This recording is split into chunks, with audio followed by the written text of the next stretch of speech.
The terrifying unpredictability of current events has shaken the world. Iran's supreme leader, Ayatollah Ali Khamenei, has reportedly been martyred. At the same time, Iran is said to be engaged in conflict with several countries. The United Kingdom has announced that it is ready to provide its air bases for this war. The United States has requested permission to use British bases for a specific and limited defensive purpose. Simultaneously, Iran has reportedly closed the Strait of Hormuz, effectively choking a major global supply route. According to the narrative, on March 1, Iranian state media confirmed that Ayatollah Khamenei had been killed. Along with him, members of his family, including his daughter, son-in-law, and grandson, were also reportedly killed. This has triggered waves of grief and anger across parts of the Muslim world. The speaker explains that he and his team have been carefully monitoring events over the past 2 days. Before commenting publicly, the time has come to openly discuss what he believes are deceptions presented by the world, so that future generations understand what is happening. The story, according to the speaker, begins on February 28, 2026, at 9:45 a.m., when Iran was experiencing a normal day, people going to work and children heading to school.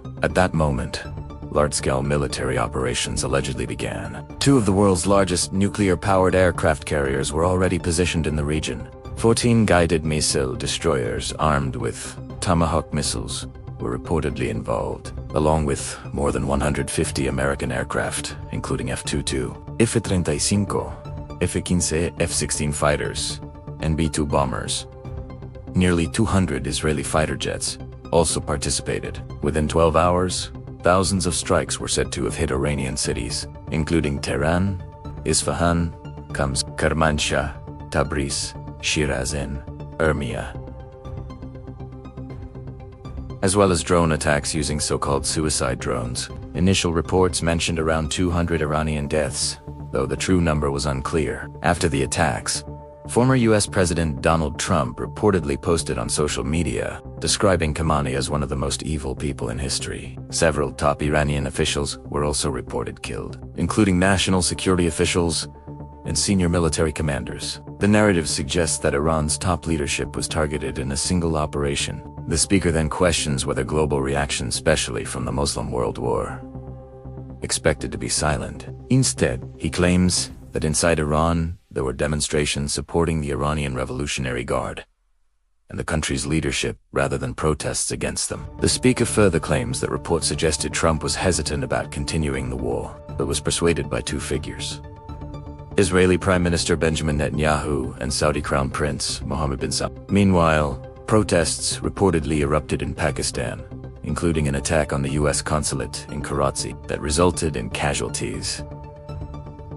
Demonstrations took place across the country, with people expressing solidarity with the wider Muslim community. According to the narrative, public opinion in the United States was divided. A survey reportedly suggested that only 1 out of 4 Americans supported the war. This raises the question of why the United States would enter such a conflict if public support was low. The speaker then argues that the commonly stated reasons for the war, such as regime change in Iran or stopping a nuclear weapons program, do not fully explain the situation. Looking at history, he points to previous interventions in Iraq 2003, Libya 2011, and Afghanistan, arguing that military intervention did not produce stable political change. Rahimi Chank, he claims, requires ground forces and long-term involvement. Iran's mountainous geography and strong internal structures would make such operations extremely difficult. Therefore, he argues that the publicly stated goals may not be the true reasons for the conflict. The narrative then shifts to global geopolitical interests. China, for example, imports massive amounts of oil every day to sustain its economy. Much of that oil travels through sea routes. Control over strategic waterways such as the Strait of Hormuz and the Strait of Malacca can influence global energy supply lines. China has attempted to secure alternative routes through pipelines and infrastructure projects under its Belt and Road Initiative. From this perspective, the conflict could also be connected to broader competition between major powers, such as the United States and China. Finally, the speaker frames the situation as part of a wider struggle involving geopolitical strategies, economic interests, and ideological conflicts. He claims that certain actors aim to weaken resistance and pressure nations into total surrender within the global power structure. Throughout the speech, he emphasizes themes of resilience, faith, and resistance against perceived domination by global powers.